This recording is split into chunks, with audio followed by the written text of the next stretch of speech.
"I don't care who your father supposedly is. You two aren't getting on this flight."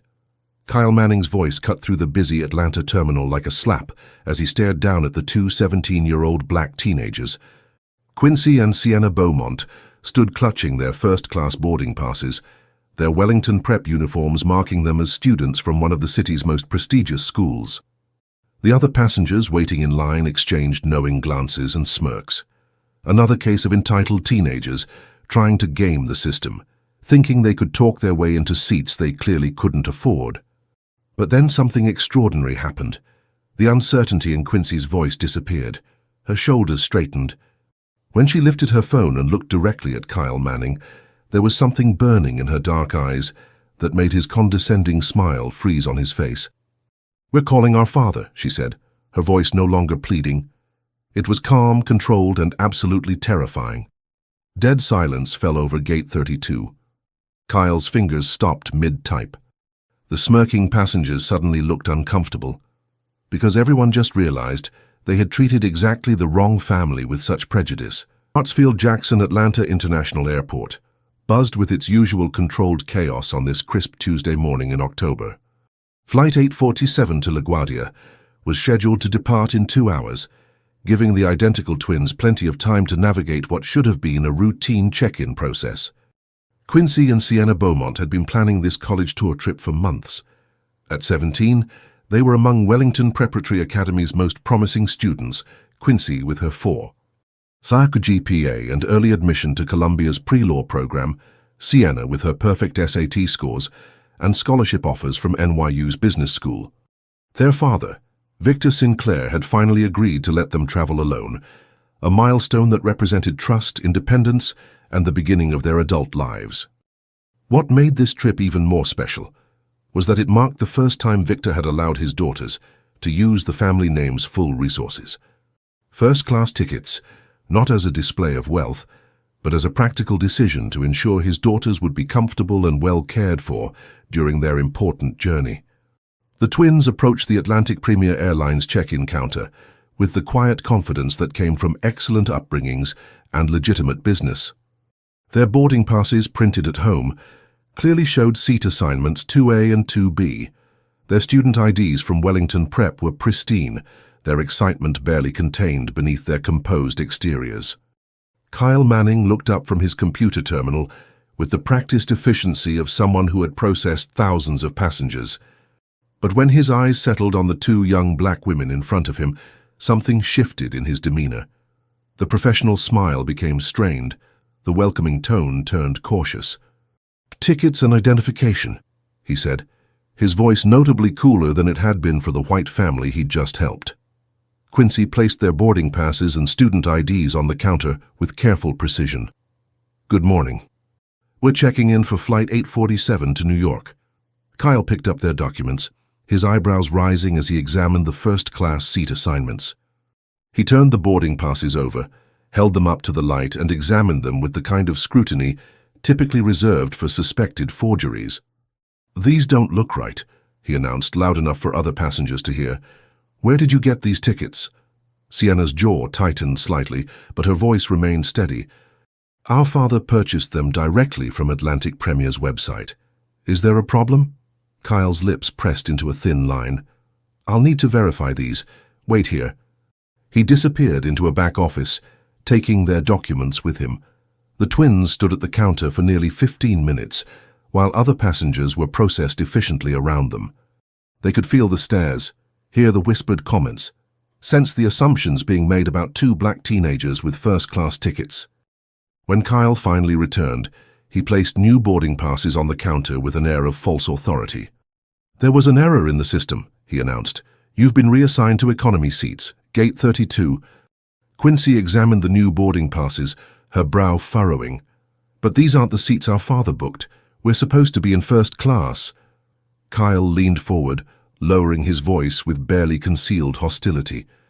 "Listen, I don't know what kind of game you two are trying to play, but certain people need to understand that first class isn't for everyone. You should be grateful you're getting on the plane at all." The phrase "certain people" hung in the air like poison. There was no mistaking his meaning. Sienna's hands clenched at her sides, but Quincy placed a restraining hand on her sister's arm. They'd been taught that righteous anger from young black women was too often weaponized against them. "Our father specifically purchased first-class tickets," Quincy insisted, keeping her voice level. "I'd like to speak to a supervisor, please." Kyle's smile turned predatory. "Supervisor's busy. If you have a problem with your seats, you can take it up at the gate. Next."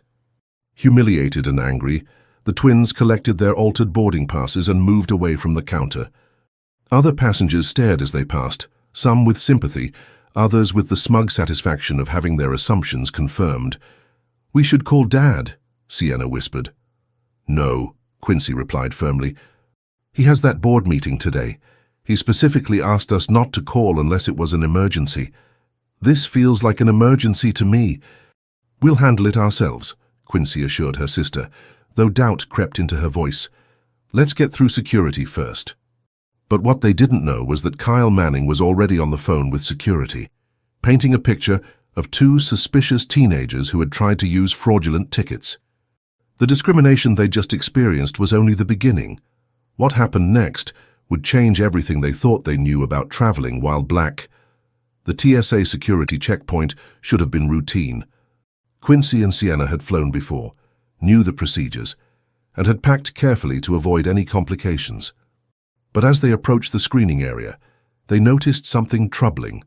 White passengers were moving through with minimal fuss, while travelers who looked like them were being subjected to additional screening with suspicious frequency.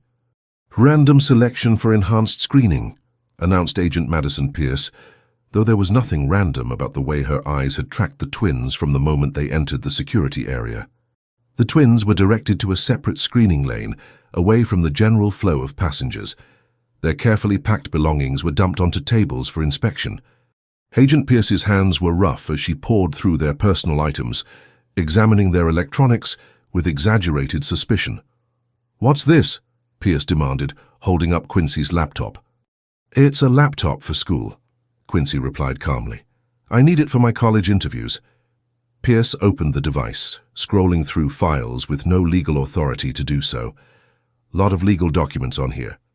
You some kind of activist?" The question was loaded with accusation. Quincy's legal documents were research papers for her AP government class and scholarship application essays, the normal academic work of a high-achieving student. "I'm interested in law," Quincy answered carefully. "Those are school assignments." Pierce's expression suggested she didn't believe a word of it. She spent additional time examining every item, creating a spectacle that drew stares from other passengers. When she discovered Sienna's prescription allergy medication, she held up the bottle like she'd found contraband. "What are these pills?" "Fexofenadine," Sienna explained patiently, "for seasonal allergies. The prescription information is right on the bottle." But Pierce was already calling for a supervisor, creating unnecessary drama around standard medication that was clearly labeled and legally prescribed. The enhanced pat-down that followed was invasive and humiliating. The agent's hands lingered in ways that made both girls uncomfortable, while loud comments about their hair and clothing created a public spectacle. "Always have to be extra careful with these types," Pierce announced to her colleague, as if the twins couldn't hear every word. "You never know what they might be hiding." A white woman in line pulled out her phone to record the obvious harassment, but was immediately approached by security and forced to delete the footage. Any potential witnesses to the discriminatory treatment were quickly silenced. By the time they were cleared to proceed, 45 minutes had passed. Their belongings had been carelessly repacked. Quincy's laptop showed new scratches, and they were now cutting it close to their boarding time. "Have a nice flight," Pierce said with mock sweetness. "Better hurry. I hear they're strict about boarding times at gate 32. As they rushed toward their gate, Sienna pulled out her phone. "We need to call Dad now. This has gone beyond ridiculous." Quincy checked the time and shook her head. "He's in that closed-door session with the board right now. His assistant said he couldn't be disturbed for any reason. We'll handle this ourselves and tell him everything when he calls tonight." They didn't know that their father, Victor Sinclair, was actually sitting in the CEO's office of Atlantic Premier Airlines at that very moment, conducting his monthly assessment of company culture. As the airline's chief executive, a position he kept private to shield his family from unwanted attention, He was reviewing customer service reports that painted a concerning picture of the very discrimination his daughters were experiencing. The twins hurried through the terminal, their earlier excitement about the college trip now replaced by a growing sense of dread. They'd encountered this kind of treatment before, but never so systematically, never with such obvious coordination between different airline departments. At Skyway's cafe, their attempt to grab a quick meal before boarding was met with the same hostility they'd experienced elsewhere. The hostess, Paige Sterling, looked up from her phone with barely concealed disgust when she saw them approaching. "How many?" she asked, her tone noticeably different from the warm greeting she'd given the white couple just ahead of them. "Two, please," Quincy replied politely. Paige made a show of checking her tablet. "There's going to be about a 45-minute wait." Sienna glanced around the restaurant at the numerous empty tables clearly visible throughout the dining area. "But there are several open tables right there." "Those are reserved," Paige replied curtly, not bothering to look up. "Your website says you don't take reservations," Quincy pointed out, pulling up the restaurant's page on her phone. "It clearly states that seating is first come, first served." Paige's face flushed with irritation. "Well, the website is outdated. We do take reservations now, and all those tables are spoken for." As if choreographed, a white couple walked in behind the twins. Without acknowledging the ongoing conversation, Paige brightened immediately. "Two? Right this way!" She grabbed menus and led the couple to one of the supposedly reserved tables, seating them with efficiency and warmth that contrasted sharply with the hostility she'd shown the twins. "Excuse me," Sienna called after her, her patience wearing thin. "We were here first and you just told us there were no tables available." Paige turned with obvious annoyance. "Is there a problem?" The manager, Lance Morrison, appeared as if he'd been waiting for this moment. His name tag identified him clearly, but his demeanor suggested he'd already decided how this interaction would end. "These girls are causing a disruption," Paige explained quickly. "I told them we have a waiting list, but they're demanding immediate seating." "That's not what happened," Quincy interjected calmly. "Your hostess told us there was a 45-minute wait, but there are clearly open tables, and she just seated people who arrived after us." Morrison's expression didn't change. He hadn't taken his eyes off the twins since he'd arrived, hadn't even glanced at the empty tables or the newly seated couple. "I understand you're upset, but I'm going to have to ask you to lower your voices," he said, though both girls had been speaking calmly. "We have customers trying to enjoy their meals." The threat was implicit but clear: comply or face consequences. Rosa Kingsley, a Latina server, watched the interaction with growing concern. She approached cautiously, clearly wanting to help. "Lance, I can seat them at one of my tables. Number 12 just opened up." "Stay out of this, Rosa," Morrison snapped without looking at her. "Go check on your other customers." Rosa hesitated, torn between following orders and doing what was right. With an apologetic glance at the twins, she retreated, but not before discreetly slipping her business card into Quincy's hand. A small act of solidarity that would prove important later. "Look," Morrison said, his voice dropping to a threatening whisper. "I suggest you find somewhere else to eat. We reserve the right to refuse service to anyone, and right now, you're not welcome here." The message was unmistakable. This wasn't about restaurant policies or wait times. It was about who belonged in first-class establishments and who didn't. Hungry, frustrated, and increasingly demoralized, the twins turned to leave. But Rosa's small act of kindness, her willingness to be a witness to what she'd seen, gave them hope that not everyone in the system was complicit in the discrimination they were facing. As they walked toward their gate, using Rosa's food vouchers for a quick meal from a vending machine, they had no idea that the worst was yet to come. Little did anyone know what was waiting for them at Gate 32. Gate 32 was bustling with pre-boarding activity when Quincy and Sienna arrived. Atlantic Premier Flight 847 to LaGuardia was on schedule, and passengers were already queuing for the premium boarding process. The twins checked their boarding passes one final time, economy seats 24E and 24F, a far cry from the first-class accommodations their father had purchased. But something didn't sit right with Quincy. She pulled out her phone and accessed her email, scrolling through until she found their original booking confirmation. The discrepancy was clear. Victor Sinclair had indeed purchased seats 2A and 2B in first class, not the economy assignments they'd been given. "Look at this," she whispered to Sienna, showing her the screen. "Dad's confirmation email shows first class. Kyle Manning lied to us." Sienna's jaw tightened. "So what do? We can't exactly force our way onto the plane." "We document everything," Quincy decided, her voice taking on the methodical tone that had made her Wellington Prep's star debate team captain. "If we're going to fight this, we need evidence." They approached the customer service desk adjacent to the gate, where a harried agent named Olivia Pemberton was processing passenger requests with mechanical efficiency. When the twins presented their case, original confirmation email versus current boarding passes, Olivia barely looked up from her computer screen. "The check-in agent made the appropriate adjustments," she said dismissively. "If there was an error in your original booking, it's been corrected now." "But here's the email confirmation," Quincy insisted, showing her the screen. "My father specifically purchased first-class seats." "This isn't an error. It's an unauthorized change." Olivia finally looked up, her expression suggesting she was being asked to solve an impossibly complex problem rather than a simple seating discrepancy. "I don't see any record of a complaint being filed," she said. "And even if there was an error, first class is full now. There's nothing I can do." It was a lie, and they all knew it. The first-class cabin on this route was never full on a Tuesday morning, and Olivia had the authority to restore their original seats with a few keystrokes. But she wasn't going to use that authority for two black teenagers who, in her mind, probably didn't belong in first class anyway. Sienna pulled out her phone to document the interaction, but Olivia immediately became hostile. "Recording in the gate area isn't permitted," she snapped. "Put that away or I'll call security." "We're not recording the gate area," Sienna replied calmly. "We're documenting our customer service interaction for potential complaints. Put it away." The twins exchanged glances. They were being systematically stonewalled at every turn, but they weren't going to give up. As boarding began, they watched first-class passengers glide through the priority lane with barely a glance at their documentation.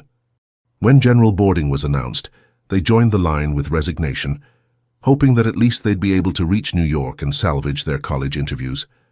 But Parker Whitfield, the gate agent scanning boarding passes, had other plans. When the twins reached the front of the line, Parker examined their passes with exaggerated scrutiny. He held them up to the light, compared them to something on his computer screen, and frowned as if he'd discovered a major discrepancy. "There seems to be a problem here," he announced loudly enough for other passengers to hear. "Please step aside while I verify these boarding passes." "What kind of problem?" Quincy asked, though she suspected she already knew the answer. "These passes appear to have been altered," Parker claimed. "I'm going to need to see additional identification." It was an absurd accusation. The boarding passes had been issued by Kyle Manning just hours earlier and showed no signs of tampering. But Parker was creating a scene, drawing attention to the twins and painting them as potential security threats. "These are our student IDs from Wellington Preparatory Academy," Sienna explained, producing their identification cards. "They have the school seal, our photos, and official signatures." Parker inspected the IDs with theatrical suspicion. "Student IDs can be easily fabricated. I need something more official." "We're 17, Quincy pointed out. "We don't have driver's licenses yet." The airline confirmed these IDs were sufficient when our father booked the tickets. Parker reached for his radio. "Security to gate 32, please. Security to gate 32. The announcement echoed through the terminal, causing nearby passengers to stare and whisper. Some pulled out phones to record what appeared to be the apprehension of two teenage criminals. "This is discrimination," Sienna stated firmly, no longer willing to pretend this was all just a series of unfortunate misunderstandings. "We have legitimate tickets and ID. You're delaying us because we're black." Parker's face flushed red. "That's a serious accusation, young lady. I could have you removed from this airport for making false claims against airline personnel." But before the situation could escalate further, a new voice entered the conversation. "What seems to be the problem here, Parker?" The woman who approached was perhaps in her 50s, with dark skin and hair pulled back in a neat bun. Her name tag identified her as Simone Bradford, supervisor. For a moment, the twins felt a surge of hope. Surely another black woman would understand what was happening and intervene on their behalf. They couldn't have been more wrong. Simone Bradford had spent 15 years climbing the corporate ladder at Atlantic Premier Airlines. She'd learned early that survival in the system meant not making waves, not challenging the status quo, and certainly not taking the side of passengers who complained about discrimination. She'd become exactly what the airline wanted: a black face providing cover for policies that disproportionately affected people who looked like her. "These two are claiming their boarding passes were fraudulent," Parker explained, deliberately mischaracterizing the situation. "They're making accusations of discrimination when I'm simply following security protocols." Simone examined their boarding passes and IDs with the same suspicion her white colleagues had shown, her expression suggesting she was dealing with troublemakers rather than legitimate passengers. "Is there some reason you can't follow standard boarding procedures like everyone else?" she asked, her tone sharp with disapproval. The betrayal hit like a physical blow. Here was someone who should have understood, should have recognized the pattern of treatment they'd experienced, instead helping to perpetuate the very system that oppressed them all. "We've been following procedures all day," Quincy replied carefully. "We've been subjected to additional screening at every step, had our tickets illegally changed, and now we're being accused of fraud for trying to board with legitimate passes." Simone's expression hardened. "I don't appreciate the attitude, young lady. If you continue making accusations, I'll be forced to deny you boarding entirely." The threat was clear: shut up and accept the mistreatment, or face even worse consequences. Quincy looked at her sister, seeing her own defeat reflected in Sienna's eyes. They were tired, hungry, and running out of options. Their college interviews were scheduled for tomorrow morning, and missing this flight would mean missing opportunities they'd worked years to earn. "Fine," Quincy said quietly. "We'll board." "Tutti." But as Parker scanned their passes and they walked down the jet bridge, both twins were documenting everything in their phones. They might have been forced to accept this treatment today, but they weren't going to let it end here. What they didn't know was that one final humiliation awaited them before they could reach their seats. That's when the real truth about Atlantic Premier's training program emerged. The jet bridge stretched ahead like a gauntlet, and at its end stood one final obstacle to their journey. Logan Cartwright, Atlantic Premier's onboard services coordinator, examined boarding passes with the lazy authority of someone who'd made snap judgments about passengers for years. Most travelers flowed past him with minimal interaction, a quick glance at their pass, a nod, and they were through. But when Quincy and Sienna approached, Logan's demeanor shifted into the now familiar pattern of suspicion and hostility they'd encountered all morning. "Hold on there," he said, stepping directly into their path. "I need to double-check something." He took their boarding passes and made a show of examining them against a printed manifest, though it was clear he was simply stalling.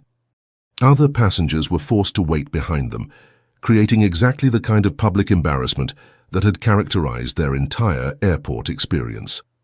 "These seats were supposed to be assigned to other passengers," Logan announced, though he was reading from no official document. "There seems to be some confusion about your reservations."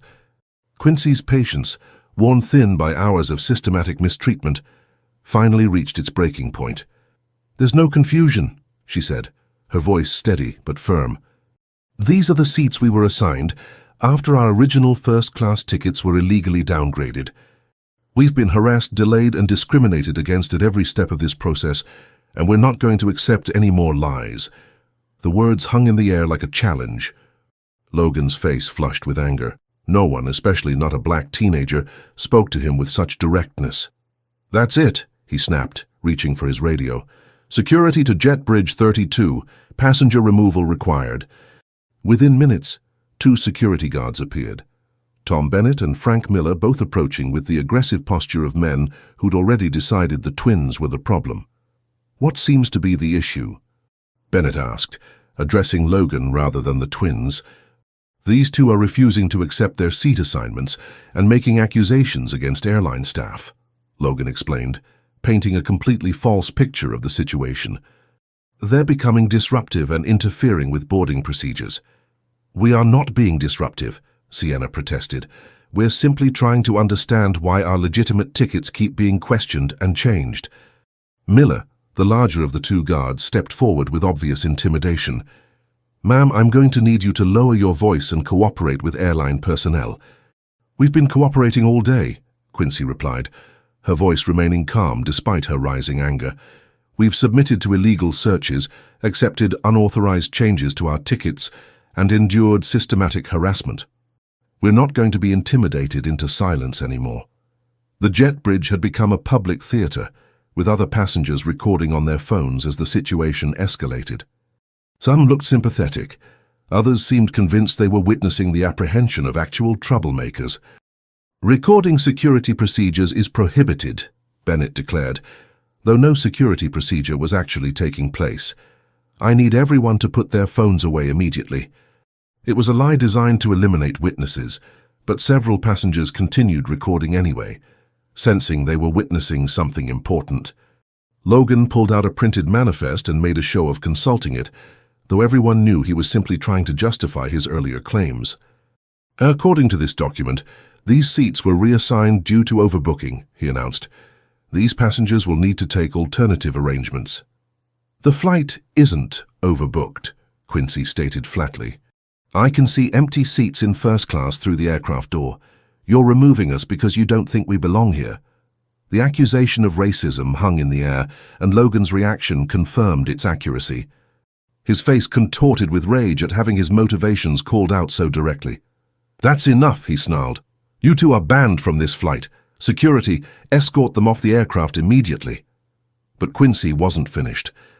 With the calm precision that had made her Wellington Prep star student, she pulled out her phone and began making a call. "We're calling our father," she announced, her voice cutting through the chaos with absolute authority. Something in her tone, not pleading, not desperate, but coldly certain, made everyone pause.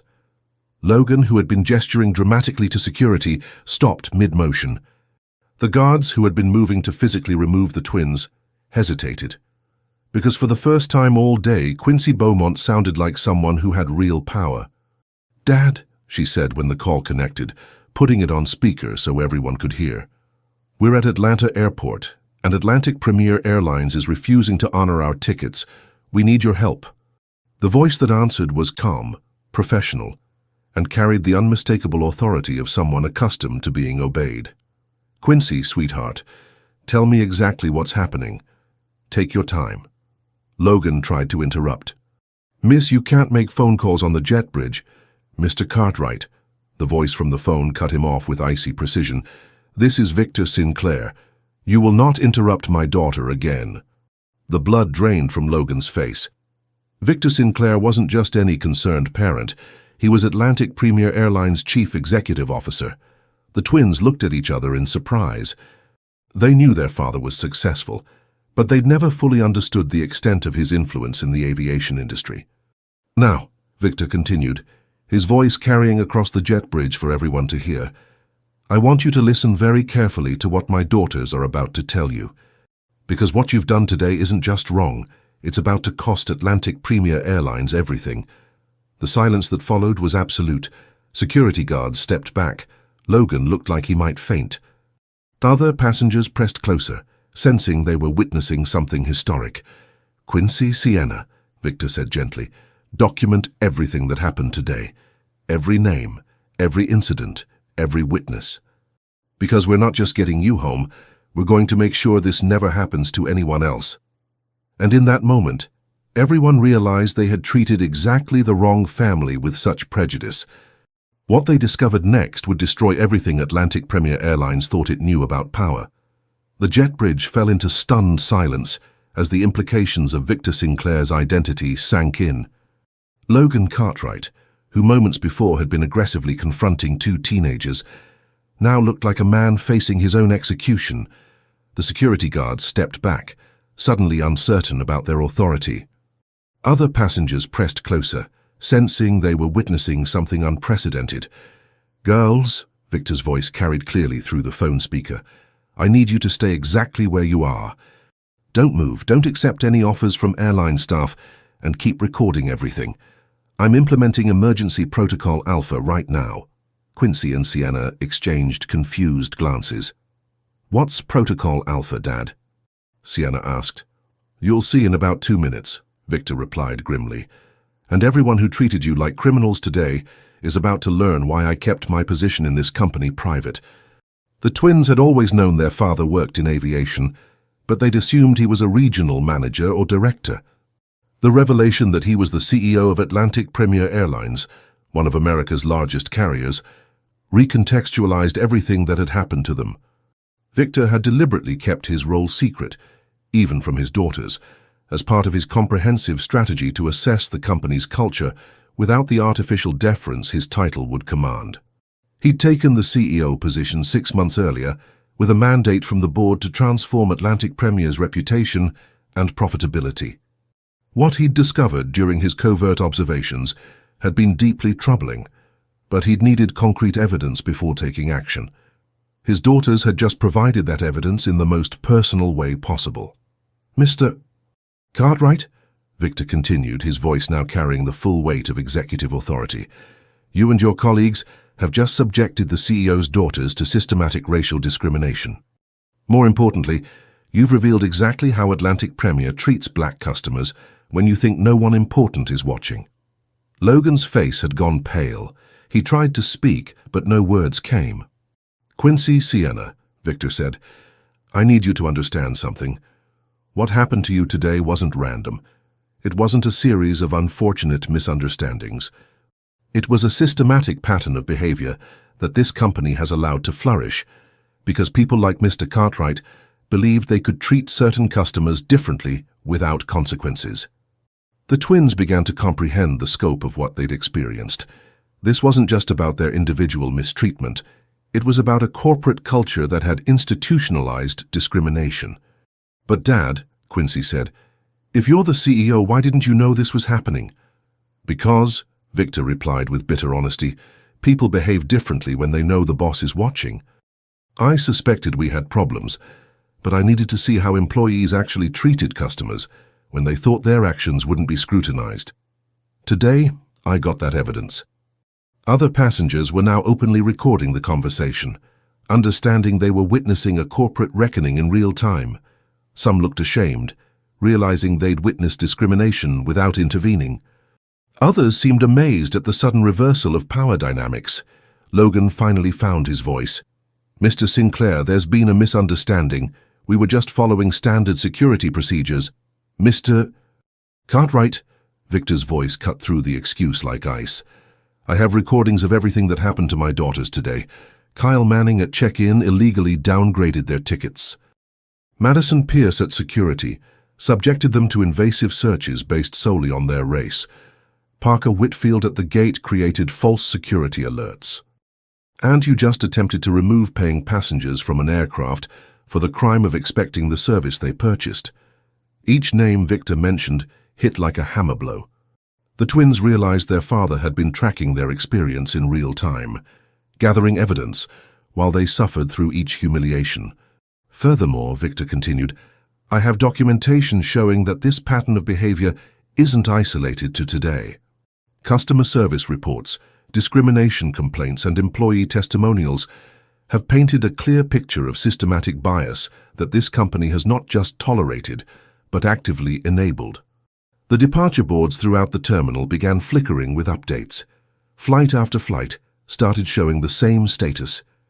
"Delayed, gate return." "What's happening to the flights?" someone asked. Victor's voice carried a grim satisfaction. "Emergency Protocol Alpha means every Atlantic Premier aircraft currently on the tarmac or at gates is being recalled. Passengers already boarded are being returned to terminals. Every flight in our entire system is being grounded pending immediate investigation." The magnitude of the response left everyone speechless. Victor had just paralyzed one of America's largest airlines, over 400 aircraft serving more than 50,000 passengers daily, in response to the discrimination his daughters had faced. "Sir," Logan stammered, "surely this is an overreaction to what was just a customer service issue." "A customer service issue?" Victor's voice carried dangerous calm. "Mr. Cartwright, my daughters documented systematic racial discrimination by at least 6 Atlantic Premier employees. They were harassed, humiliated, and threatened with arrest for the crime of being young, black, and successful." That's not a customer service issue. That's a civil rights violation that exposes decades of institutional racism this company has hidden from its board, its shareholders, and the public. Emergency announcements began echoing through the terminal as the grounding took effect. Confused passengers approached gate agents demanding explanations. The ripple effects were spreading beyond Atlanta to every airport Atlantic Premier served.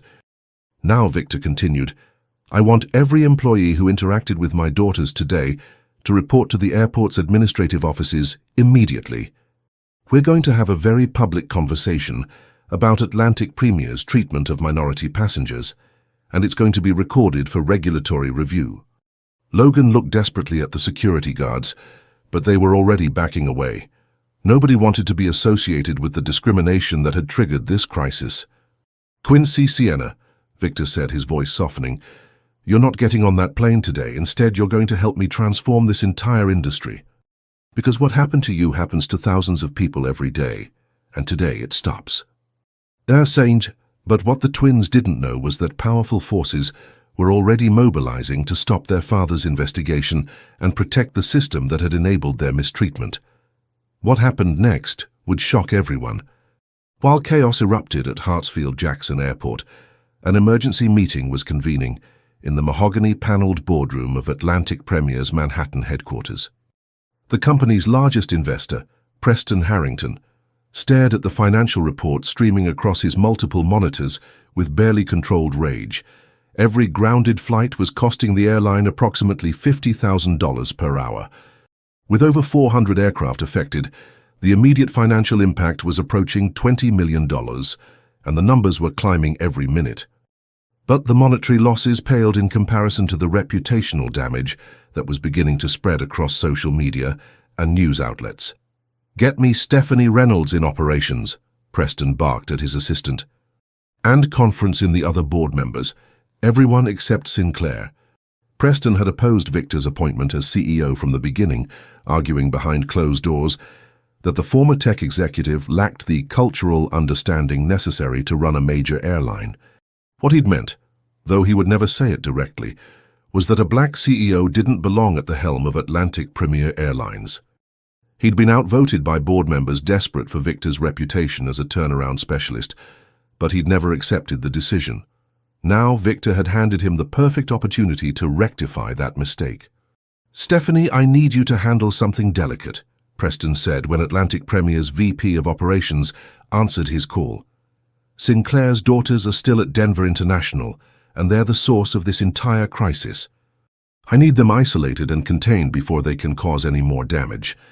Stephanie Reynolds had climbed the corporate ladder by understanding exactly what executives like Preston wanted, even when they couldn't say it explicitly.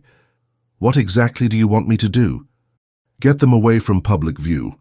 Offer them the VIP treatment, whatever it takes, but get them somewhere private where they can't talk to the press or post on social media.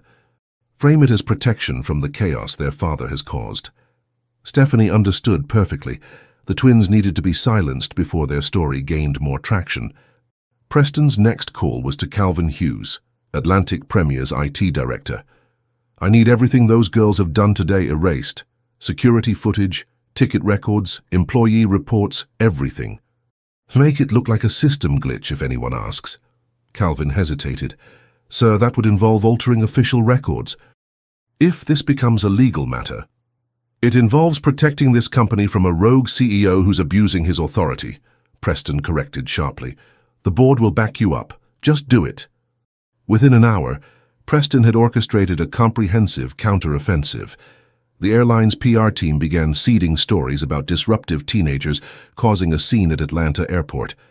Social media accounts with connections to Atlantic Premier started questioning the twins' character, suggesting they had manipulated their father into an overreaction.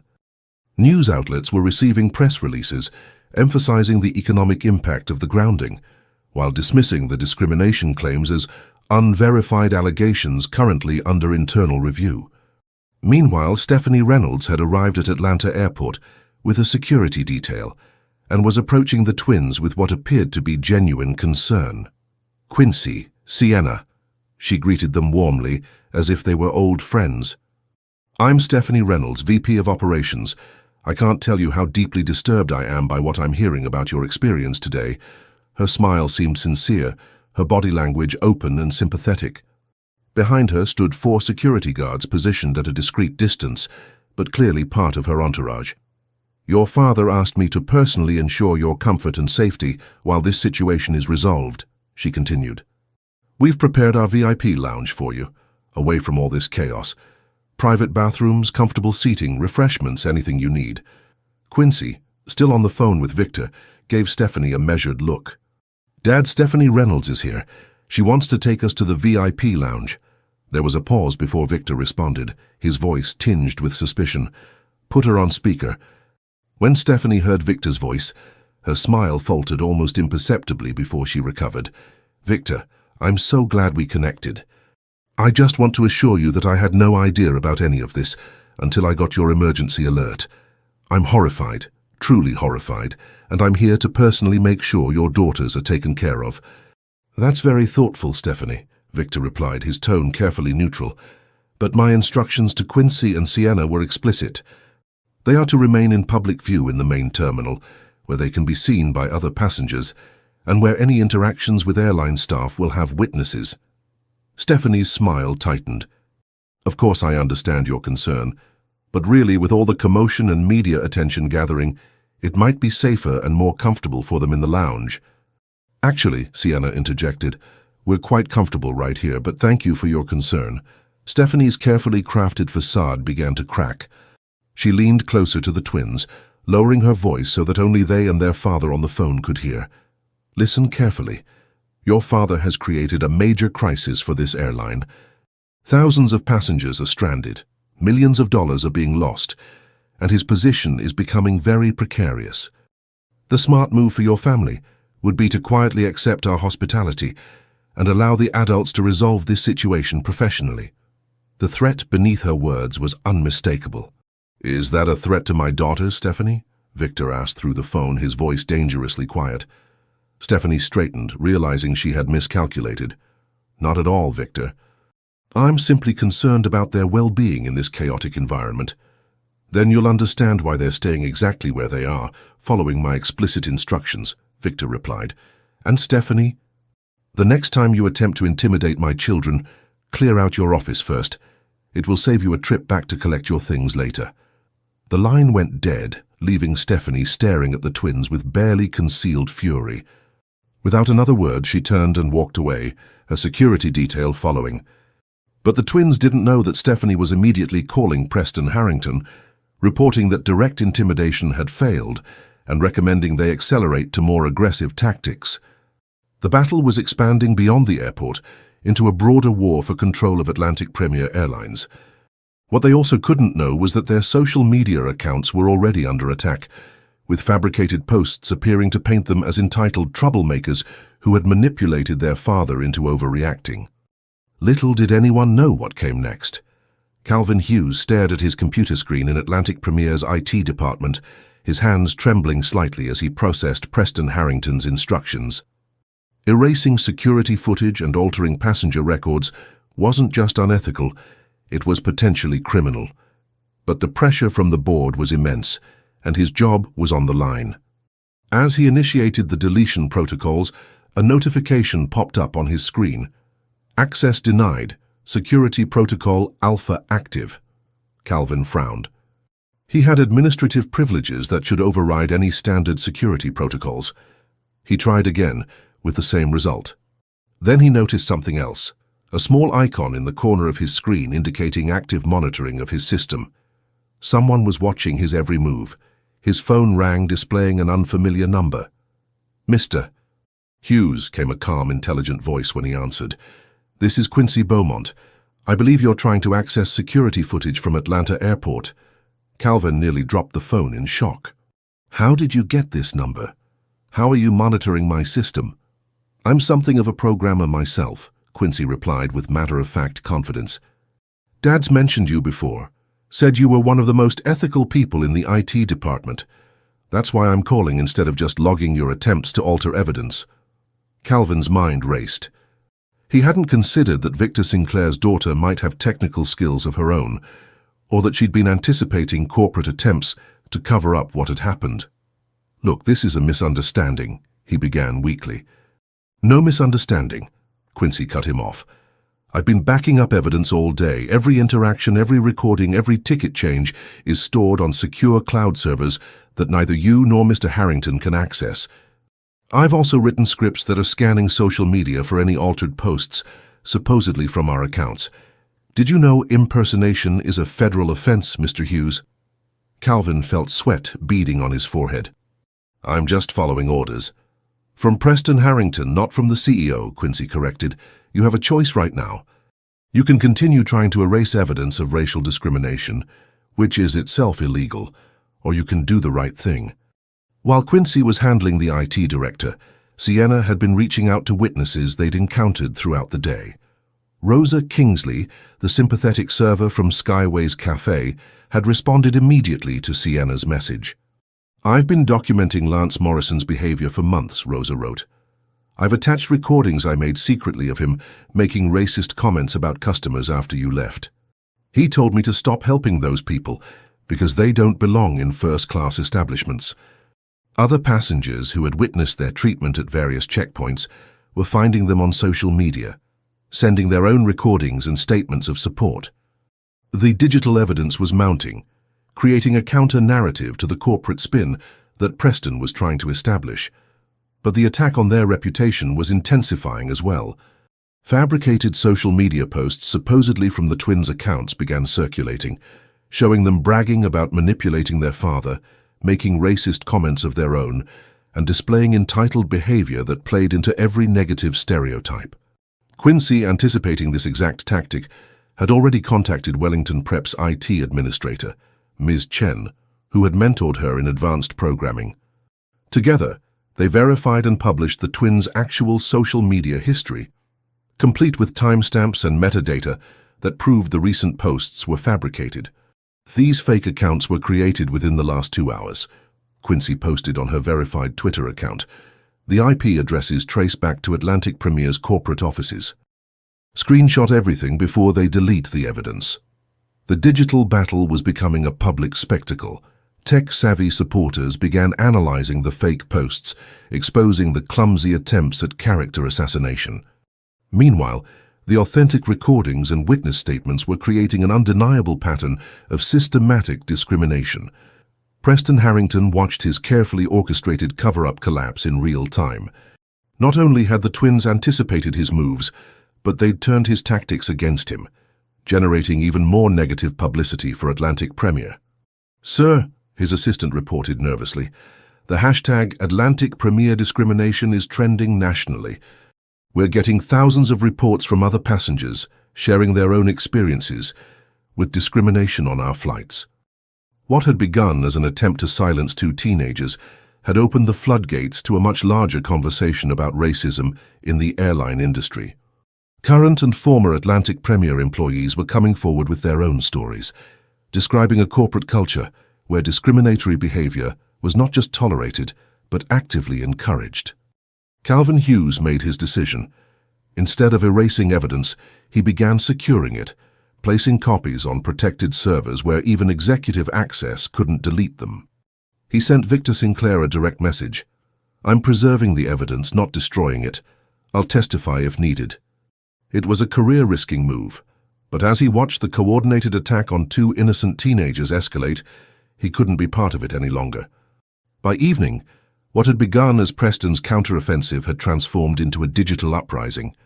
The hashtag was trending globally, with airline passengers from around the world sharing similar experiences of discrimination.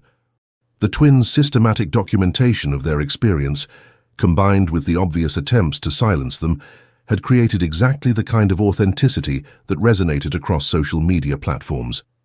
Preston's boardroom conspiracy was crumbling, but he had one final card to play. An emergency meeting that could determine not just Victor's future, but the direction of Atlantic Premier Airlines itself.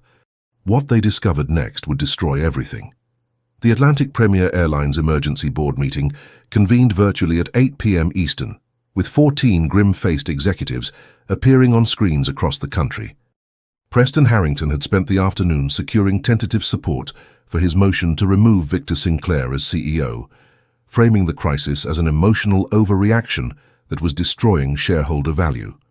"Colleagues," Preston began, his voice carrying the gravitas of someone who believed he was saving the company, "we face an unprecedented crisis.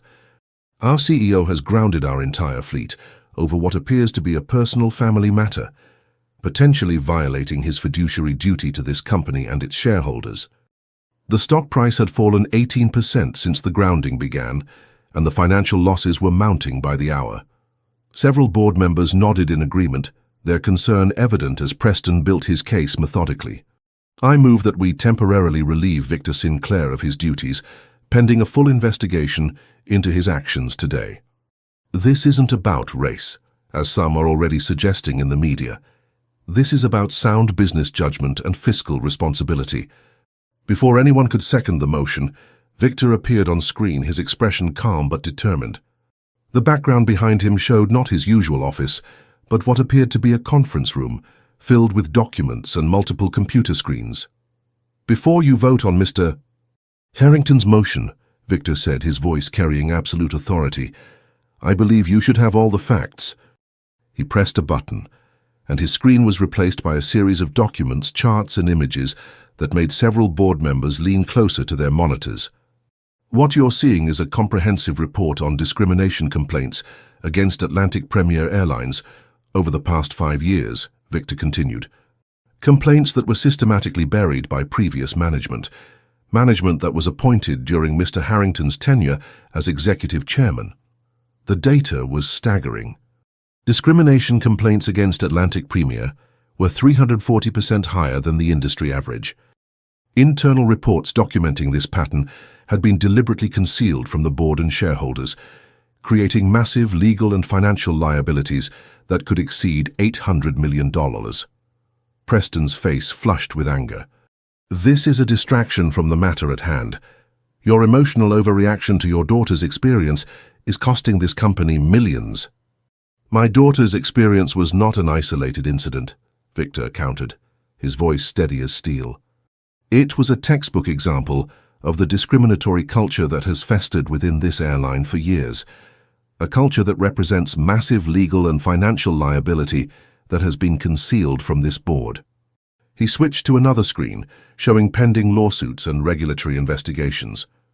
"These discrimination cases represent potential liabilities exceeding $800 million, none of which have been properly disclosed in our financial statements. That, Mr. Harrington, is a breach of fiduciary duty." The room fell silent as board members processed this revelation. Eleanor Kim, the board's audit committee chair, was the first to recover. "Victor, are you saying you were aware of these issues before today?" "When you hired me 6 months ago to turn this airline around, I began a comprehensive investigation into company culture and practices," Victor replied. "What I discovered was a systematic pattern of discrimination, buried complaints and intimidation of employees who spoke up." He paused, letting his words sink in. "I was preparing a detailed plan to address these issues when my daughters experienced exactly the kind of treatment I'd been documenting. Their experience wasn't the reason for my actions today. It was the catalyst." Several board members were now watching Preston with new suspicion. The narrative was shifting from Victor's supposed overreaction to Preston's potential liability for the concealed problems. "Furthermore," Victor continued, "since implementing Protocol Alpha, I've discovered attempts to destroy evidence, intimidate witnesses, and spread false information about my daughters online, all of which appear to trace back to Mr. Harrington's direct instructions." Preston's carefully constructed facade began to crumble. "These are wild accusations to cover for your own incompetence. If you continue with these slanderous claims, I'll use every resource at my disposal to destroy you, Sinclair. Your reputation, your daughter's futures, everything." The threat hung in the air for a moment before Victor smiled coldly. "Thank you for that, Preston. I should mention that this entire meeting is being recorded, as per company bylaws section 4.7, which requires documentation of all emergency board sessions. Would you like to rephrase your threat against my teenage daughters, or shall we let it stand for the record?" Preston realized too late that he had walked into a trap. His carefully constructed facade of reasonable concern had crumbled, revealing the uglier truth beneath. Board members who had been leaning toward his position were now shifting uncomfortably, distancing themselves from his increasingly unhinged demeanor. "Here's what's going to happen," Victor continued, his voice level but authoritative. "I'm implementing a comprehensive anti-discrimination program throughout Atlantic Premier, effective immediately. Every employee will undergo mandatory training. A third-party firm will investigate all past complaints, and our financial disclosures will be amended to properly reflect our legal liabilities." He looked directly at Preston through the camera. "As for your motion to remove me, I welcome the vote.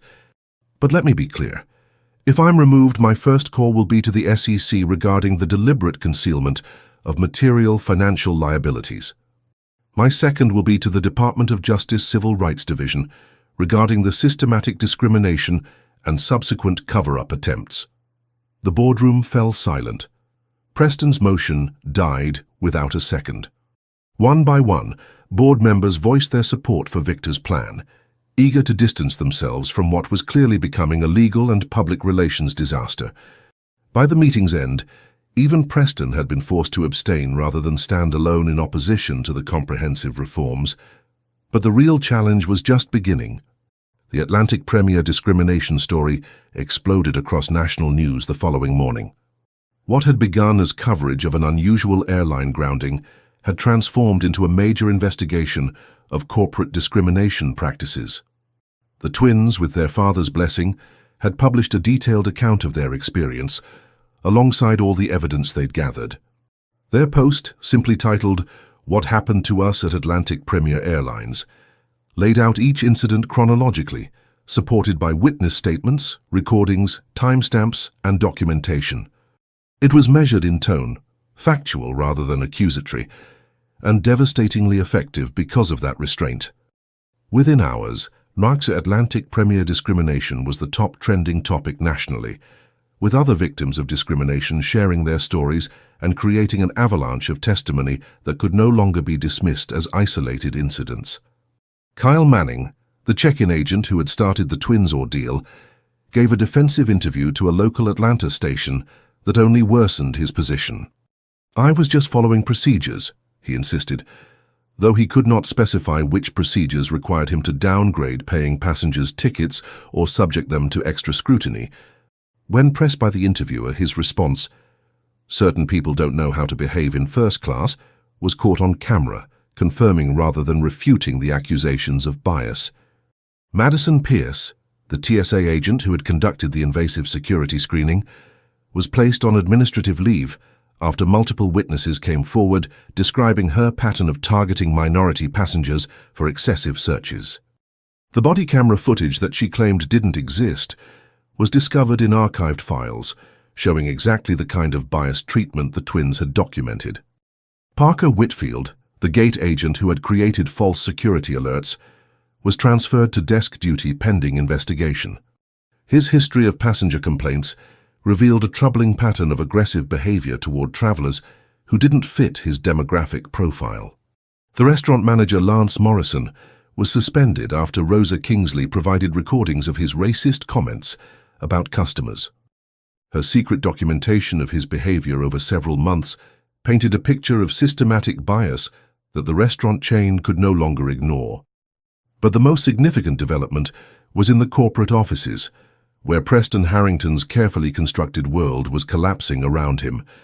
Major shareholders began publicly distancing themselves from his leadership, with several institutional investors calling for his immediate removal from the board.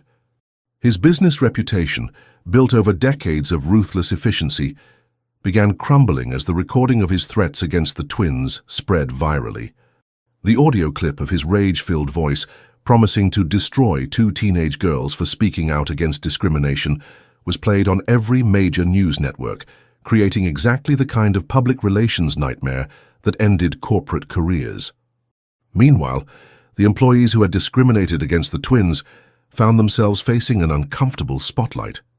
Their attempts to justify their actions only made things worse, as each interview revealed the depth of their bias and the systematic nature of the discrimination. Victor Sinclair held a live press conference from Atlantic Premier headquarters, with Quincy and Sienna seated beside him. The image was powerful. A successful black family refusing to accept injustice, demanding accountability from institutions that had failed them. "What happened to my daughters was not an isolated incident," Victor stated firmly. "It was a symptom of a systemic problem that has gone unaddressed for far too long. Today that changes." He outlined a comprehensive plan to address discrimination within the airline. Mandatory anti-discrimination training for all staff, transparent reporting of all discrimination complaints, establishment of a passenger bill of rights, and creation of an independent review board with real authority to investigate complaints and recommend disciplinary actions. Perhaps most surprisingly, he announced that the employees directly involved in discriminating against his daughters would not be summarily fired. "Termination might feel satisfying in the moment," he explained, "but it doesn't solve the underlying problem. Instead, these employees will participate in creating and implementing our new anti-discrimination training program, with their salaries during this period donated to civil rights organizations." True change requires education and accountability, not just punishment. The reaction to Victor's approach was mixed. Some praised his focus on systemic change rather than individual scapegoating, while others felt the employees deserved immediate termination. The twins themselves supported their father's decision. "This isn't about ruining individual careers," Sienna explained in a brief statement. "It's about changing a system that encourages and rewards discrimination." By mid-afternoon, the story had reached the White House, with the press secretary confirming that the Department of Transportation would be examining Atlantic Premier's compliance with anti-discrimination laws. Several members of Congress called for hearings on discrimination in the airline industry more broadly.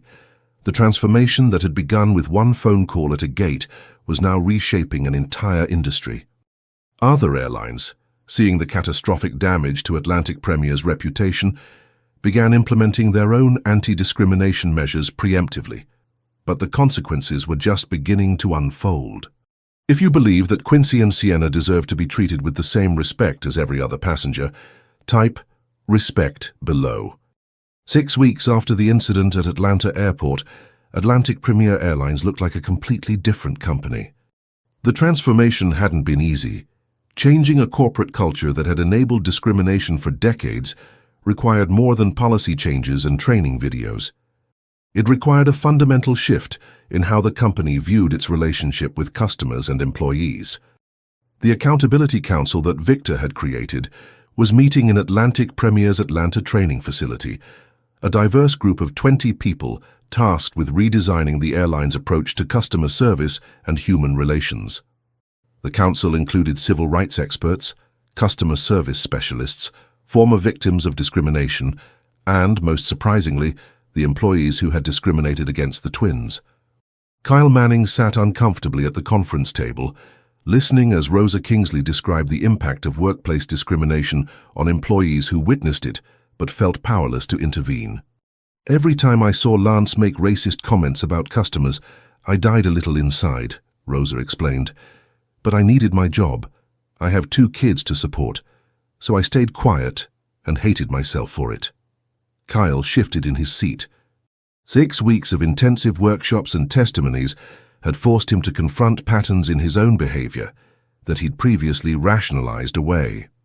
The training wasn't just about learning new policies, it was about understanding the human impact of his actions. "I never thought of myself as racist," Kyle admitted during one particularly difficult session.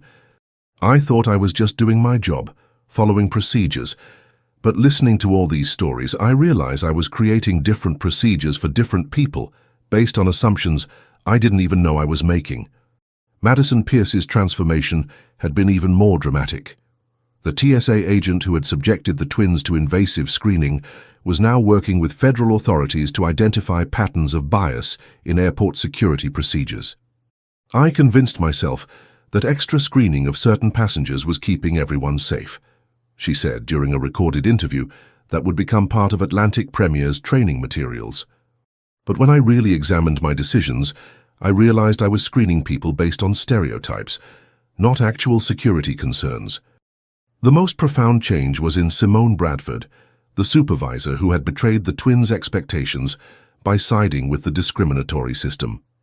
As a black woman who had adapted to institutional bias by enforcing its rules, she carried perhaps the heaviest burden of cognitive dissonance. Her breakthrough had come during a particularly difficult council session when a young black flight attendant described being told by a supervisor to tone down her natural hairstyle because it made some passengers uncomfortable. "I said those exact words to a new hire last year," Simone had admitted, her voice breaking. "I told myself I was helping her succeed in the real world, but I was just perpetuating the same system that forced me to deny parts of myself to be accepted." The council's work was producing real results. Atlantic Premier had implemented the most comprehensive anti-discrimination program in the airline industry. Every employee underwent mandatory training that went beyond superficial diversity exercises to address unconscious bias and bystander intervention. An anonymous reporting system allowed passengers and employees to flag concerning interactions without fear of retaliation. Most importantly, these reports were taken seriously, with real consequences for verified discrimination. The airline had also made structural changes. Hiring and promotion practices were redesigned to reduce bias. Customer satisfaction metrics were adjusted to ensure they didn't penalize employees for enforcing rules equally across all passenger demographics. And perhaps most significantly, upper management compensation was now partially tied to discrimination metrics, creating financial incentives for executives to take the issue seriously. Financial analysts had initially predicted disaster, with some forecasting that Atlantic Premier would lose up to 20% of its market value as it diverted resources to social justice rather than operational efficiency. Preston Harrington, who had been forced to resign from the board after shareholder pressure, had been particularly vocal in predicting the airline's downfall. But something unexpected had happened. After an initial period of adjustment, Atlantic Premier's customer satisfaction scores had begun to rise across all demographic groups. Employee retention improved as staff reported feeling more valued and less conflicted about their work environment. The anticipated mass exodus of business customers never materialized. In fact, several major corporations specifically switched their travel contracts to Atlantic Premier, citing its ethical leadership as aligning with their own corporate values. "We're seeing something remarkable," Victor explained during a board meeting. "When you treat all customers with dignity and respect, when you create a workplace where employees feel valued, regardless of their background, the entire operation improves. Discrimination wasn't just morally wrong, it was bad business." The twins had become powerful advocates for change, speaking at conferences and working with other companies to implement similar programs. Their story had inspired young people across the country, showing that individuals could challenge systems and create meaningful transformation. But their real test was coming. In 1 week, they would be flying Atlantic Premier again from Atlanta to New York to see if the changes were real or just corporate theater. The consequences were just beginning. Stories of courage and justice like Quincy and Sienna's inspire people all around the world. These young women proved that standing up for what's right can transform entire industries. Let us know what country and city you're watching from, so we can see how far these powerful messages of dignity are reaching. 6 months after their initial experience, Quincy and Sienna Beaumont stood at Gate 32 in Hartsfield-Jackson Atlanta International Airport. The same gate where they had been denied boarding, the same terminal where they had documented systematic discrimination, the same airline that had treated them as criminals for the crime of being young, black, and successful. But everything was different now. The gate agent, a young South Asian woman named Priya Sharma, checked their boarding passes with a warm smile. "Good afternoon, ladies. New York today?"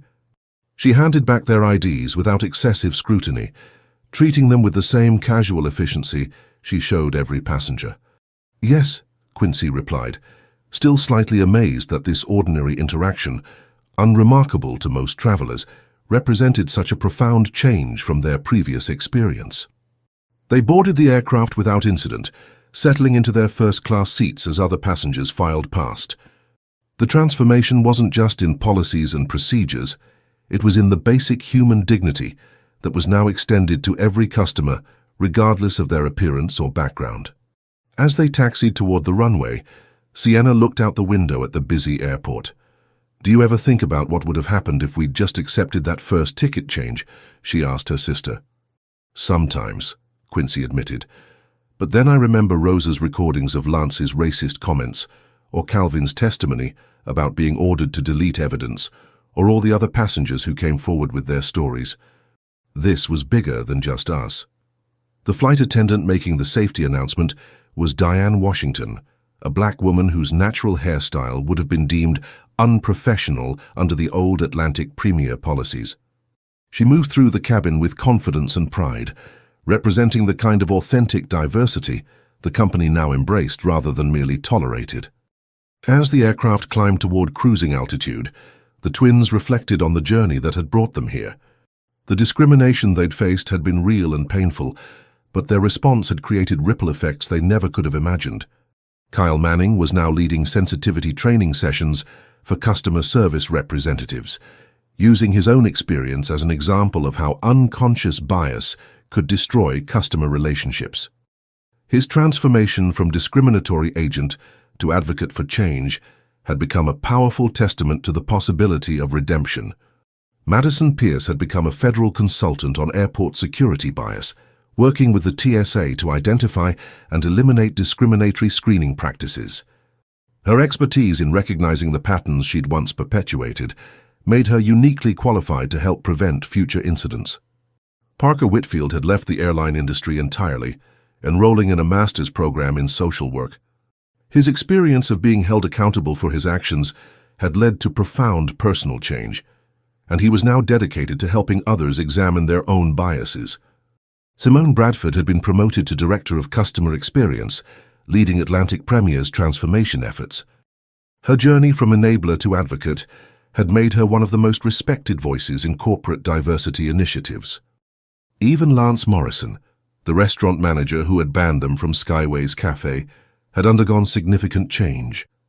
The restaurant chain had implemented Atlantic Premier's anti-discrimination model across all their locations, with Lance serving as a case study in the training programs. But the changes went far beyond individual transformation. The airline industry as a whole had been forced to confront its treatment of minority passengers. Congressional hearings had led to new federal regulations requiring transparent reporting of discrimination complaints. Other airlines had implemented their own accountability measures, though none as comprehensive as Atlantic Premier's. The twins had testified before Congress, spoken at universities, and worked with civil rights organizations to expand their model to other industries.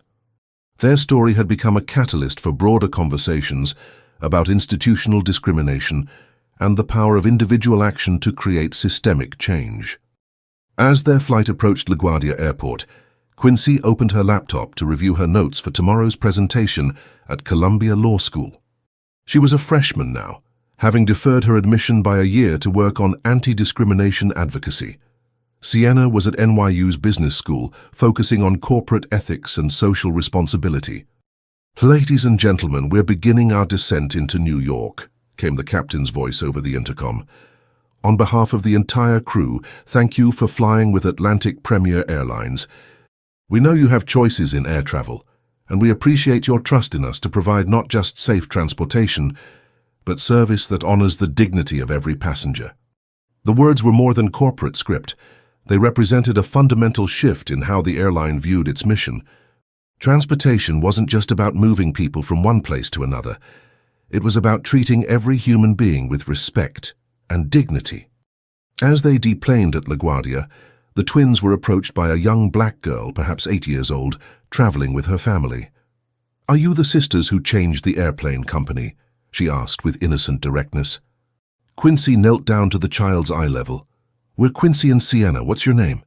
"I'm Zoe. My mom said you made it so people like us get treated nice on airplanes." Sienna felt tears forming in her eyes. This child would never know the fear and humiliation they had experienced. She would travel through the world with one less barrier, one less source of anxiety, one less reason to feel like a second-class citizen. "That's right, Zoe," Quincy said gently. "And you know what? If anyone ever treats you unfairly, you can speak up too. Your voice matters." The child nodded solemnly and ran back to her parents, who smiled gratefully at the twins before disappearing into the crowd. As they walked through the terminal toward their next chapter, Quincy and Sienna knew that their experience had created something bigger than individual justice. They had helped build a world where that little girl, and countless others like her, could travel with dignity. What happened next would surprise everyone about the power of truth. 1 year after the incident that had grounded Atlantic Premier Airlines, the transformation extended far beyond a single company or industry. The Atlantic Premier model had become a template for addressing institutional discrimination across corporate America, with over 200 companies implementing similar accountability programs. The twins were featured on the cover of Time magazine's Future Leaders issue, but they had never lost sight of why they'd fought so hard in that Atlanta terminal. It wasn't about personal recognition, it was about systemic change that would outlast any individual story. At a conference center in Washington, D.C., Sir Quincy stood before an audience of Fortune 500 executives, civil rights leaders, and government officials. The annual Corporate Accountability Summit had become the premier venue for discussing institutional bias and effective remediation strategies. "The question isn't whether discrimination exists in your organization," Quincy told the assembled leaders. "The question is whether you're willing to acknowledge it and do the hard work necessary to eliminate it."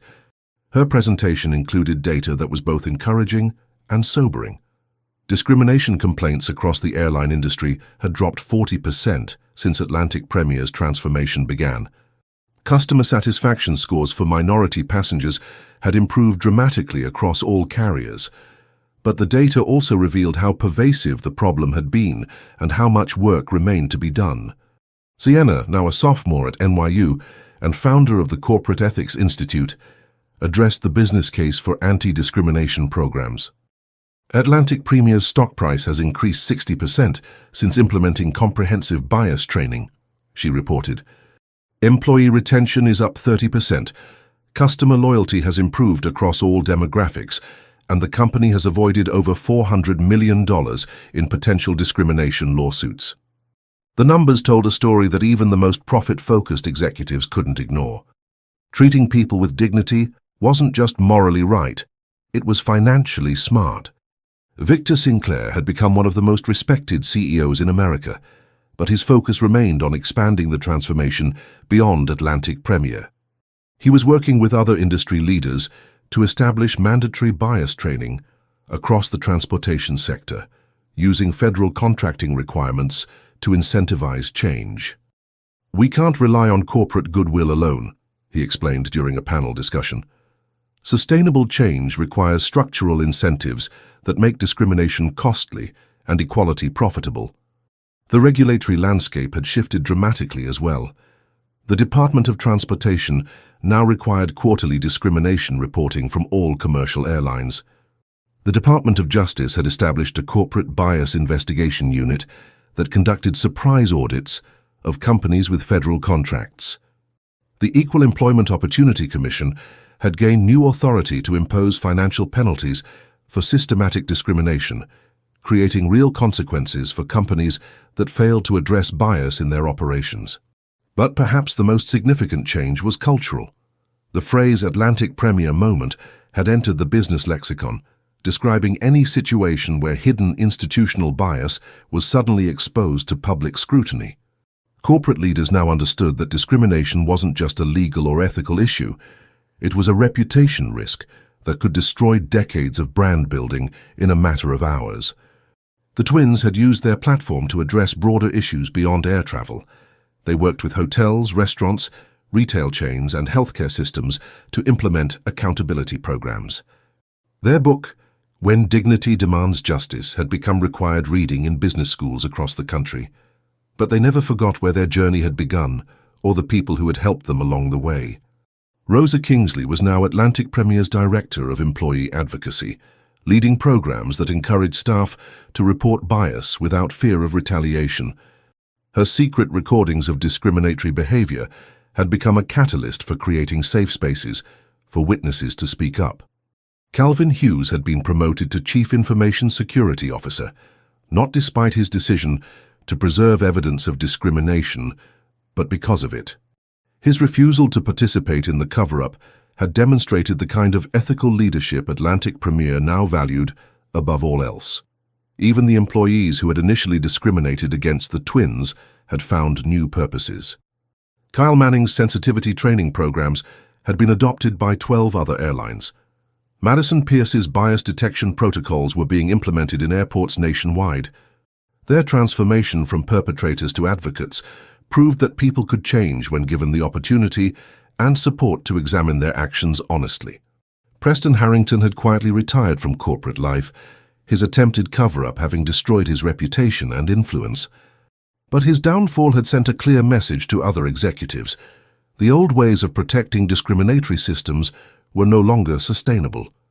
As the twins prepared to graduate, Quincy from Columbia Law, Sienna from NYU Business, they reflected on how much had changed since that October morning in Atlanta. The scared teenagers who had clutched their boarding passes and wondered if they belonged in first class had become confident young women who were reshaping corporate America. At their final college presentation, delivered jointly at a packed auditorium that drew students from across New York City, they shared the lessons they'd learned from their experience.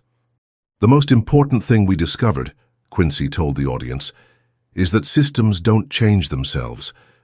They change when people refuse to accept injustice as normal, when they document what they experience, and when they have the courage to speak truth to power." Sienna continued the thought, "But individual courage alone isn't enough. Real change requires allies, people like Rosa who preserve evidence, like Calvin who refused to participate in cover-ups, like the passengers who recorded what they saw and shared their own stories." The twins had learned that transformation happened through a combination of personal bravery and collective action. Their story had resonated precisely because it demonstrated how ordinary people could challenge extraordinary injustice and win. In the audience sat Zoe Williams, now 9 years old, the little girl who had approached them at LaGuardia Airport a year earlier. She was there with her school's Future Leaders Club, learning about advocacy and social change. For her generation, the idea that someone might be denied service or subjected to harassment because of their race seemed as archaic as denying women the vote or requiring separate water fountains. That was the twins' greatest victory, not the policy changes or corporate transformations, but the creation of a world where children like Zoe could assume they belonged everywhere they went. After the presentation, as students and faculty gathered for conversations about implementing change in their own organizations, Quincy and Sienna stepped outside onto the Columbia campus. The crisp autumn air reminded them of that morning in Atlanta when their journey had begun. "Do you ever think about what Dad said that day?" Sienna asked.